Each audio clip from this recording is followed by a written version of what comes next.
মান্যগণ এবং সমাজের উচ্চবিত্তগণ এই ধুলায় বসেছেন, অন্য কোনো কারণে আপনারা এখানে বসতেন না।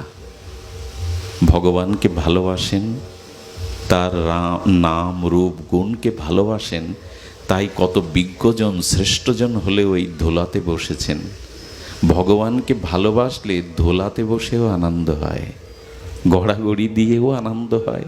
সংসারের কোনো কাজে এখানে কোনো বিজ্ঞজনকে বসতে বললে বসবে? এখানে বসবে না। ভগবানকে ভালোবেসে দেখো, দুঃখটাও সুখ হয়ে যাবে।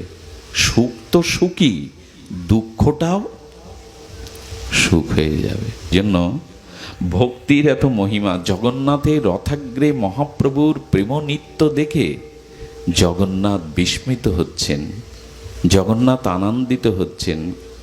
কারণ কি জানেন? মহাপ্রভু নৃত্যতে জগন্নাথ বিস্মিত হচ্ছেন কেন জানেন? কথাটা খুব গাঢ় কথা, একটু ভেতরে যেতে হবে। ভেতরের কথা হলো এই, আমাদের ভাগবত জগতে, ভক্তি বা প্রেমের জগতে দুটি তত্ত্ব আছে, বিরহ আর মিলন। কি বললাম? বিরহ আর মিলন। এই দুটি সাধু শব্দে বলা হয়েছে বিপ্রলম্ভ রস আর সম্ভোগ রস। সম্ভোগ মানে মিলন, আর বিপ্রলম্ভ মানে বিরহ। ভাগবত রসাচার্যগণ, প্রেমাচার্যগণ বলছেন মিলনের থেকে কোটি গুণ আনন্দ হলো বিরহে। কি বললাম? মিলনের থেকে কোটি গুণ আনন্দ হলো বিরহে। জগতের বিরহের মধ্যে যে আনন্দ আছে, একটু ধ্যান দিন, মিলনে সে আনন্দ নাই। কারণ মিলনে প্রিয় শুধু সম্মুখে থাকে। মিলনে প্রিয় কোথায় থাকে? নয়নে সম্মুখে থাকে। আর বিরহে ত্রিভুবনময় প্রিয়জন থাকে। আচ্ছা, বিশ্ববিদ্যালয় থেকে ঈদের ছুটিতে কোনো মায়ের সন্তান বাড়ি এসেছে। যখন সন্তান বাড়ি এসেছে তখন মা তাকে মনের মতো করে যে খাদ্য খেতে ভালোবাসে, যা যা সেবা করলে ওর সুখ পায় তাই করছে।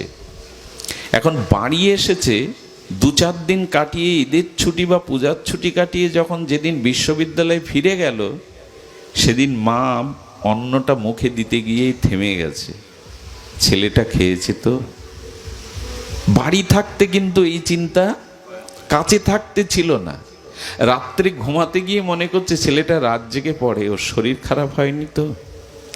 বিরহে প্রিয় বস্তু ত্রিভুবনময় উপলব্ধি হয়, মিলনে তো শুধু সামনে উপলব্ধি হয়। এ কথা বোঝানো যাবে না। বুঝিবে রসিক জনে, না বুঝিবে আন। চোখের জলের মধ্যে আনন্দ আছে, বিরহের মধ্যে আনন্দ আছে। এটাই এই জগতের ভাব নয়, এটা অন্তর্জগতের ভজন রাজ্যের ভাব। দেখুন, চোখের জল 2 প্রকারের। এক হলো বউ, ছেলে মেয়ে, টাকা পয়সা, রোগ শোকের জন্য যখন মানুষ শোকে কাঁদে, ওই কান্না তাকে দুর্বল করে দেয়, শরীর অসুস্থ করে দেয়, তার জীবনের চলার পথ রুদ্ধ হয়ে যায়, স্থূল হয়ে যায়।